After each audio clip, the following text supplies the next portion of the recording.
Welcome back in. This is Casey Getz, joined now by Keith Warner, the head coach of Twin Springs. And Coach, thanks for joining us today. Before we get into some football, how was your summer? Did you get to do anything fun? Well, I got to play golf with you, so, great summer. No, it's been awesome. A little bit of downtime, but not much. Been workouts, having those kids back in the weight room, the field. It's been fun. A couple beach vacations, and then we're ready to roll. All right, before, we were talking before we started this interview, your first season at Twin Springs, you were starting really from maybe below ground, having to rebuild that program. But now you've been a consistent playoff performer, win 9 games last year. You've had some success. Looking back, how has that journey been from when you took over to where the program is currently? Yeah, I appreciate you putting it in a nice way, Casey. But now you've been there through it, so you've seen it. It's something we've taken pride in, and it's nothing that I've done. I've brought in great assistant coaches, and they bought into the process.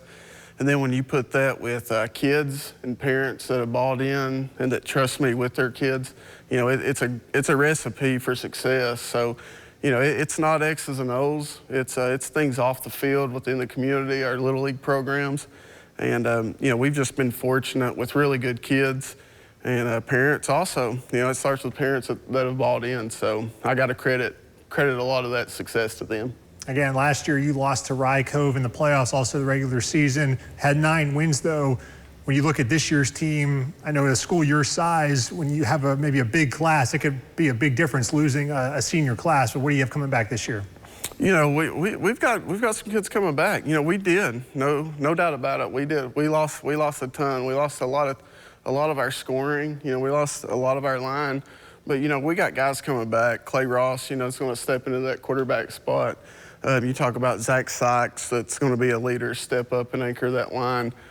Drew Myers, in the backfield. We still got Julian. I say it every year, pound for pound. He's the toughest kid in Southwest Virginia.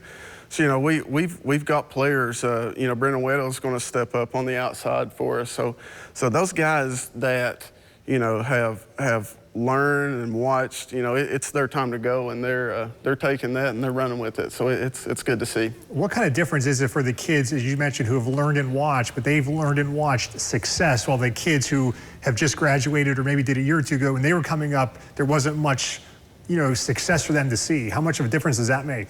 They know the program, and they know the standards, and it doesn't start in August. It's all year round. And you got to credit that to our school and our other coaches and athletic programs as well.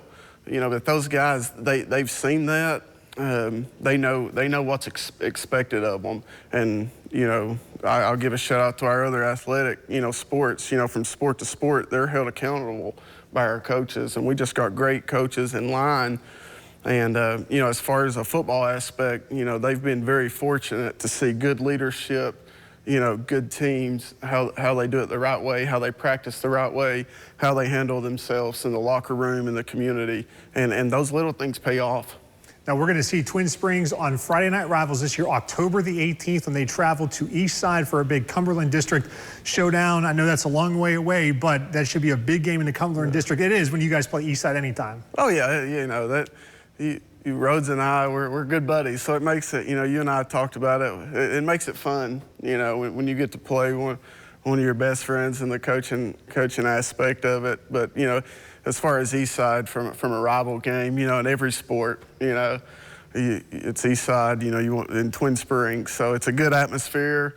It's a classy rivalry, and you don't get those a lot this day and time, but both schools respect each other. Both sets of fans respect each other. The schools, they respect each other, and the kids, they respect each other. And once that horn sounds, it's all love and handshakes and hugs. So it'll be fun. What's it going to be like for your players? And we did a TV game for you guys a couple years ago, but what's it like for, a small community like that to be able to be on television and the kids that experience something like that? Yeah, it's huge for our school. We're tiny. At any given year, we're top 5 smallest schools in the state, but we don't use that as a crutch. We don't. We embrace that. We wear it, as a little bit of pride. So, our fans are great. Our people are great. They come out, they support us. And our kids, the first time we played, they were a little bit bright-eyed at first. But they know what to expect. You know, they've seen the cameras around now. So, you know, I just want them to enjoy it, embrace that moment. And this is what high school football should be about for these kids. Okay, we will see Twin Springs October the 18th at Eastside on Friday Night Rivals. Coach, thank you for joining me. Yes, sir. Thanks for having me.